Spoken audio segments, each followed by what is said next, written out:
dagaalkii abid ugu adkaa ee xagga raabka ah oo dhex maraya raabarka weyn ee Alfanaan Ilka Case iyo da'yarka muddooyinka dambe saaxada fanka qabsaday ee Sharma Boy. Haddaba suugaan raab ah ayay labaduba hawada isku marsiinayaan. Maxay tahay xiisadan cirka isku sii shareeraysa ee u dhaxaysa Ilka Case Qays iyo Sharma Boy? Warbixinteenan ayaan ku bilaabi doonaa xogo badan oo ka qarsoon daawade ee muuqaalka like saar lana wadaag saaxiibadaada ku mahadsanid daawade. Waxaa soo shaac baxay muddooyinkan dambe dagaal xagga fanka ah oo u dhaxeeya labada fanaan ee kala ah Ilka Case Qays iyo Sharma Boy, iyadoona hawada ay isku marsiinayaan suugaan kulul oo karbaash ah. Aan ku horeyno Sharma Boy ayaa bilaabay oo ku riday Ilka Case Qays madfac inaba aan caadi ahayn. odore waxa taayide noloshada dhanno dadan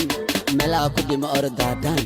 am sultan horan ku irideno dadan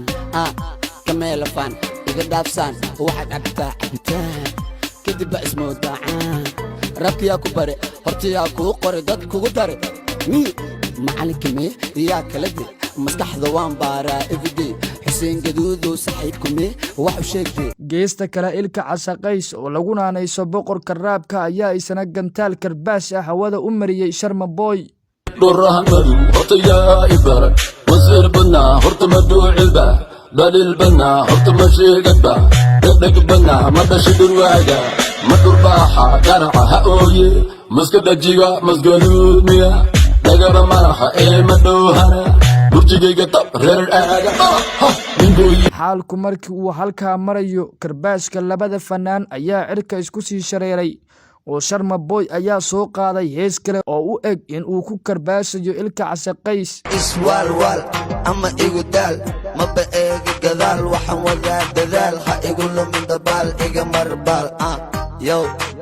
iga marbaal muusigaygu waa suldaan waxaan la tartami wow hey dagool waxaan dhashay gool ma ogoli dool shacabka iyiri eri ari camal buri ufuu soo uri afkiisa guri waa duli waryaa muli muli qashinka qaad guli amarka fuli haddii kale waa ku mudiyow. dhinaca kale Ilka Case Qays oo Soomaalidu ay si aada u yaqaanaan karbaashkiisa ayaa soo riday hees uu si toos ugu karbaashayo Alfanaan Sharma Boy, heesta oo uu magac uga dhigay Nafaqayso. erayada heestana waxaa ka mid ahaa yaadu faanaysa warya hilba joogsa warya guguura warya nafaqaysa warya mamada xudidaaciya miinamiya dashimalahmiya leefaayimiya sitimanooto kabalyeerimiya dhanka bidix dhanka midig horobolodmiya xaafsadimiya asturayimiya milka sheegmiya miiraayimiya dibudeg baaster yaa ku dhalay baaster ii qaba shaarka balidaawa baaster tarbuunka orofuul balidaawa baaster. qaybta dambe ee heesta ayuu geliyey iyada oo uu socdo muusiga hadal caadi ah oo fanaankan markii uu wax karbaashayo lagu yaqaano. waraahuraforafow filibiina kaa dhigaa filibiin afartan beri tabliiqaan kuu diraa tabliiq.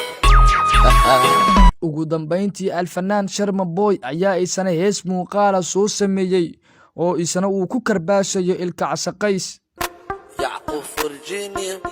adma basan igaloy abkaadishe maanta anaa shida xagga bagashe marka maqasho meesha ku dhashay qalad baad gashay beertaana anaa fasha magashe gooshaan kaa dhashay yow gooshaan kaa dhashay xagga bagashe marka maqasho meesha ku dhashay qalad baad gashay beertaana anaa fasha magashe gooshaan kaa dhashay yow gooshaan kaa dhashay no masir iga hore qeer haddi kale hoofeer soo bareer ama iska dareer ma waxaa tahay waryaa geed mareer afkaga waxa ka da'aya waa dhareer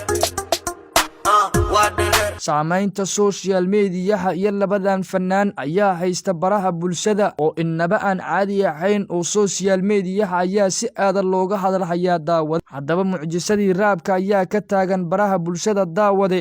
ee aragtidaada nagula wadaag qaybta commentiga muuqaalkana like saar ku mahadsanid daawade.